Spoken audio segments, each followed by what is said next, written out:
speech. It is tied to the highest levels of government in this country. A fascist regime in the White House that is ramping up deportations. And we will protect one another, and we will love one another. Opposing views in Berkeley today as crowds gathered to protest on the day Conservative Speaker Ann Coulter was supposed to appear on campus. Some protesters seemed to put aside their differences, hugging it out and shaking hands, while others appeared to be gearing up for a fight. All the while, a heavy police presence both on and off the Cal campus. I want to give you a live look at the scene right now. This is from Sky 7 over at Civic Center Park, and it's a pretty large gathering of people there this afternoon.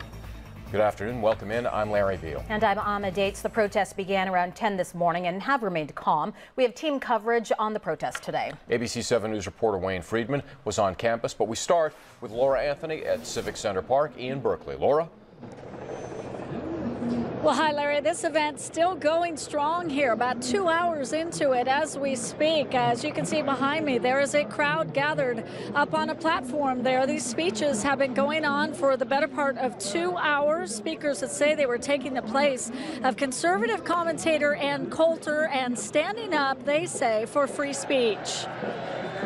Now, at its height, there were maybe 200 or 300 people at this event representing a variety of groups, some self-described as alt-right. Many of them told me came here from Southern California. They include Oath Keepers and Bikers for Trump. Several explained they were here as a reaction to the cancellation of Coulter's planned speech.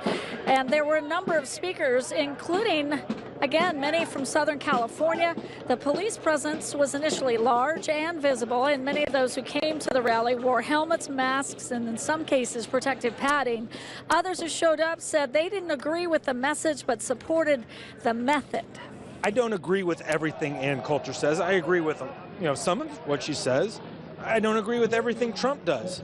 But free speech is important because where do you hash out the good ideas from the bad ideas? I believe that if people want to make fools of themselves in public, I'm all in favor of it. It saves the rest of us from having to expose them as fools. So everybody wins. Totally gone. Mine's gone too, though.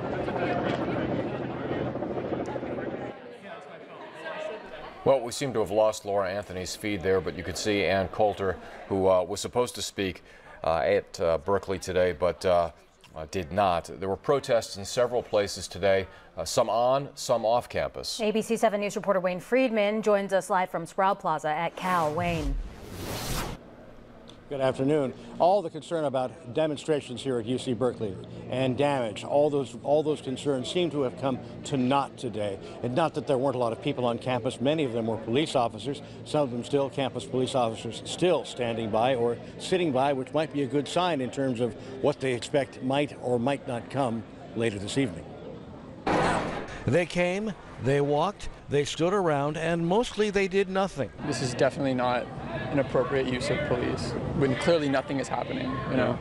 So call it a form of overt, non-verbal communication on a campus and a community that has seen more than its share of idealistic clashes the past several months. This is how it looks when UC Berkeley police play it on the safe side. The ratio of police to arrests, overwhelming. All those officers took a total of 2 people into custody. Everyone around here should be sounding the alarm about this fascist regime in the White House.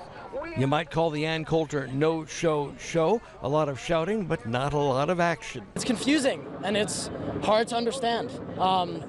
It's not really an argument about free speech. It's not really an argument about keeping the peace. It's just there's a lot of absurdities.